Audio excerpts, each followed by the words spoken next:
Olá, pessoal! Vamos agora para a nossa terceira semana de atividades em matemática. Atividade número 1. Observe o exemplo. Carlos tem 6 peões. Deu metade para o seu irmão Breno. Quantos peões cada um ficou? Com quantos peões cada um ficou? Lembrando que a metade é quando eu divido em duas partes iguais e não sobra nenhuma outra parte, tá? Eu vou dividir ao meio, eu vou separar uma quantidade para um lado e uma quantidade para o outro, não pode sobrar de nenhum lado. Número 2, Sérgio e Sandra dividiram as 8 maçãs que colheram em 2 grupos iguais. Cada criança ficou com a metade das 8 maçãs. Vamos separar aí, colocar a metade de Sérgio e a metade de Sandra e vamos ver quantas cada um recebeu. Com quantas maçãs cada criança ficou? Qual operação podemos fazer para calcular com quantas maçãs cada um ficou? Eu vou somar, eu vou subtrair, vou dividir, vou multiplicar. Importante. Separar em 2 grupos iguais é o mesmo que separar a metade para cada grupo. Foi o que eu falei. Você vai colocar as metades em 2 partes e não pode sobrar nada. Tem que ser uma quantidade, a mesma quantidade para um e para o outro, que indica que é metade. Número 3.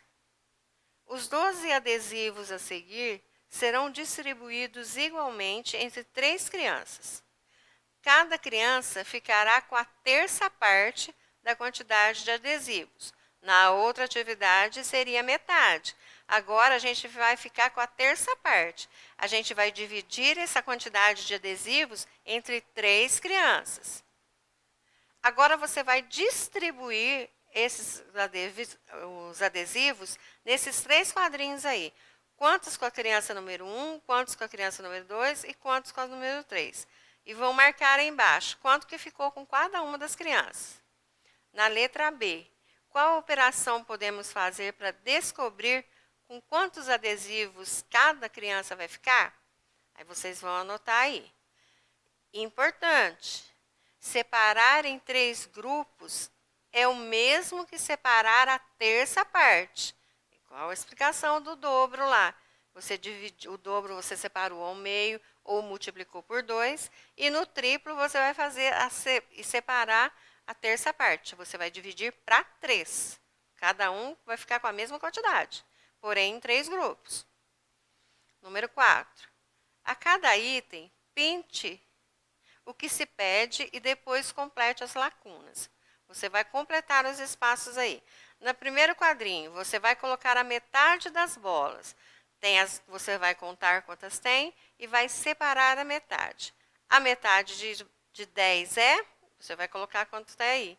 10 dividido por 2 é igual a, você vai fazer com as bolas e com os picolés. Os picolés você vai fazer a terça parte. A bola vai ser a metade e com os picolés vai ser a terça parte. Prestem bastante atenção, pessoal. Número 5. Resolva os desafios. Letra A. Ernesto deu metade dos seus 16 adesivos para o seu primo. Com quantos adesivos ele ficou? É a metade que está falando, pessoal. Letra B. Marcos ganhou 20 bonecos para sua coleção e deu a metade deles para Raimundo. Quantos bonecos Raimundo ganhou? É a metade. Letra C. Juliana deu a terça parte de suas 9 presilhas para sua prima Karina. Quantas presilhas Karina ganhou de Juliana? Letra D. Na fruteira havia 6 peras, mas a terça parte estava verde. Quantas eram as peras verdes? Por hoje é só, pessoal. Até a próxima.